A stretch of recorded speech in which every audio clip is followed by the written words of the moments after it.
शहबाज शरीफ जो चवणु आहे त वज़ीरनि सलाहकारनि ऐं सरकारी ऑफिसरनि जी परॾेही दौरनि ते पाबंदी हूंदी। मुल्क में सादगी ऐं बचत वारनि क़दमनि जी निगरानी लाॻापियल सेक्रेटरी पाण कंदा। बचत वारी रक़म अवामी रिलीफ ते ख़र्च थींदी।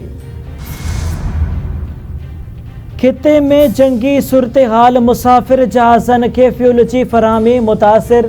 पाकिस्तान एयरपोर्ट अथॉरिटी सभिनी एयरलाइंस लाइ नई हिदायत जारी करे छॾी। PAA जो चवणु आहे त एयरलाइंस खे पाकिस्तान अचण ऐं वञण वक़्तु वाधू जेट फ्यूल रखणु लाज़मी आहे।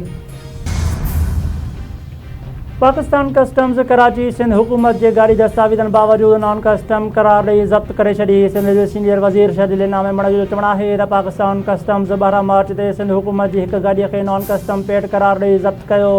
गाड़ी इतलात खाते जी मिल्कियत आहे जेका इंडस मोटर कंपनी जे आउटलेट वसीले ख़रीद कई वई हुई। लाॻापियल अख़्तियारनि खे समूरा सरकारी दस्तावेज़ ॾेखारिया आहिनि। सबूत फ़राहम करण बावजूदि गाड़ी तहवील में वठण इंतहाई नाअहली ऐं सूबाई हुकूमत जी हिकु खाते सां न क़बूलण जोॻो रवैयो आहे। पाकिस्तान कस्टम्स बिना देर गाड़ी वापसि कंदे मामले ते लिखत में मुआफ़ीनामो पेश करे। सिंध जे सीनियर वज़ीर शर्जिल इनाम मेमण पारां ईद उल फितर जे मौक़े ते मुसाफ़िरनि खां वाधू भाड़ो वठंदड़ ट्रांसपोर्टरनि ख़िलाफ़ कार्रवाइयूं करण जी हिदायत। पुलिस ज़िलनि जी इंतज़ामिया NHA ट्रैफ़िक ऐं ट्रांसपोर्ट समेत समूरनि लाॻापियल इख़्तियारनि खे कार्रवाइनि जूं हिदायतूं। शर्जिल इनाम मेमण जो चवणु आहे त कुझु ट्रांसपोर्टरनि तरफ़ां पाण मुरादो भाड़नि में इज़ाफ़ो करणु मुसाफ़िरनि ते इज़ाफ़ी माली भार पवे थो जेको कंहिं बि सूरत में क़बूलण जोॻो न आहे। आवाम खे वधि खां वधि सहूलियत फ़राहम करणु ऐं इजाज़त खां सवाइ भाड़नि में इज़ाफ़ो रोकणु लाॻापियल इदारनि जी बुनियादी ज़िम्मेवारी आहे। रोज़ाने जी बुनियाद ते कार्रवाइनि जी रिपोर्ट खाते खे उमाणी वञे। पाकिस्तान समेत सॼी दुनिया में दरियाउनि जो आलमी ॾियारो मल्हायो वियो। सिंध जे मुख़्तलिफ़ शहरनि में तंज़ीमुनि पारां रैलियूं। मलीर जे इलाइक़े इब्राहिम हैदरे में पाकिस्तान फिशर फोक फोरम पारां दरियाउनि जो तहफ़ुज़ इंसाननि जे तहफ़ुज़ जे उनवान हेठि रैली कढी वई।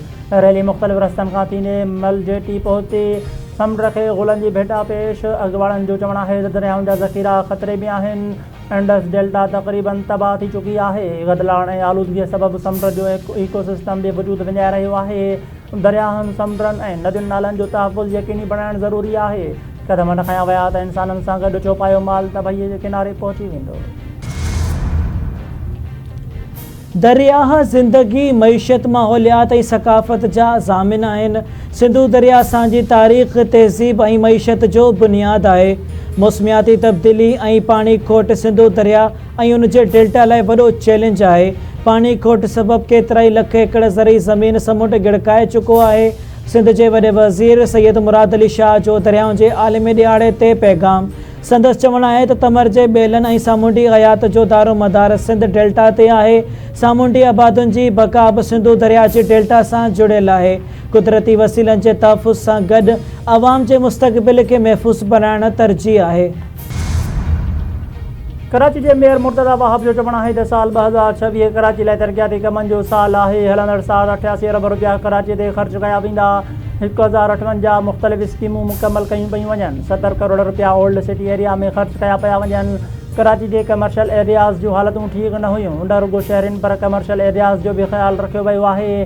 कराची में मीडिया सां ॻाल्हाईंदे मेयर कराची चयो त कराची जी तारीख़ी विरसे खे बि महफ़ूज़ करण लाइ कमु कयो पियो वञे। 100 साल पुराणी KMC बिल्डिंग जे बहालीअ जो कमु हली रहियो आहे। सिटी कोर्ट जे पुठिएं हिसे ते बि कमु जारी आहे। 1926 जी तारीख़ी होती मार्केट खे बहाल कयो वियो। हैदराबाद जे क़स्माबाद वारे इलाइक़े में फ्लैट मां PP शहीद भुट्टो जे अॻुवाण काशिफ़ बाग़ी जो गोली लॻल लाश हथ अचण वारो मामिलो। मक़तूल जे भाउ समारो वासी मोहम्मद आसिफ़ क़ाइम खाने जी फ़रियाद ते केस दाख़िल। FIR जे मतन मूजिब आफ़ाक़ बिल्डर जी भड़काइण ते काशिफ़ बाग़ी खे दोस्त वलीद फारूकी ॿिनि अणॼातल माण्हुनि सां गॾिजी क़तल कयो। आफ़ाक़ बिल्डर खेसि सोशल मीडिया ते पोस्ट रखण तां क़तल जूं धमकियूं बि ॾिनियूं वयूं। मक़तूल काशिफ़ बाग़ी जो मड़ समारोह में मिटी माओ हवाले कयो वियो। जनाज़े नमाज़ में सियासी समाजी अॻुवाणनि शहरनि जी वॾे अंग में शिरकत।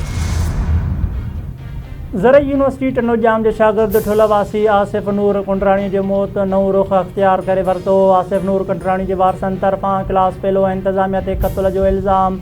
वालिद नूर हसन कुंडराणी इल्ज़ाम मड़ियो आहे त संदसि पुट खे टार्चर कयो वियो जंहिंजे करे हुन ख़ुदकशी कई। पुट जा 2 मोबाइल भी गुम आहिनि। ब्लैकमेल करे पैसा वरिता विया। सैफ जवाबदार जा नाला ॿुधाए रहियो आहे। यूनिवर्सिटी इंतज़ामिया ऐं 5 वेझनि दोस्तनि खेसि मजबूर कयो। सकरंड जे ॻोठ पीर महावली भरिसां हिकु शख़्स जो ज़मीन में पूरियल चिचरियल लाश हथु आयो। लाश अस्पताल आंदो वियो। डॉक्टरनि मूजिबि लाश 3 खां 4 महीना पुराणो लॻी रहियो आहे। लाश तालके अस्पताल जे मुर्दाखाने में पयल। लाश जी सुञाणप न थी सघी। सुञाणप न थियण जी सूरत में लाश नवाब शाहिदी हवाले कयो वेंदो। जोई भरिसां ॻोठ सिम शरीफ़ में आलखाणी ऐं चांडिया बिरादरी जे 2 धुरनि में ज़मीनी तकरार तां झेड़ो। हिकु ॼणो क़तल, गोली लॻण सबबि ज़ख़्मी थियल। मिठल चांडियो ज़ख़्मनि जा सूर न सहंदे फ़ौत थी वियो। ॻोठनि अंदरि ॾहकाव पखड़ियल। ख़ौफ़ सबबि रस्ता वीरान बणिजी विया।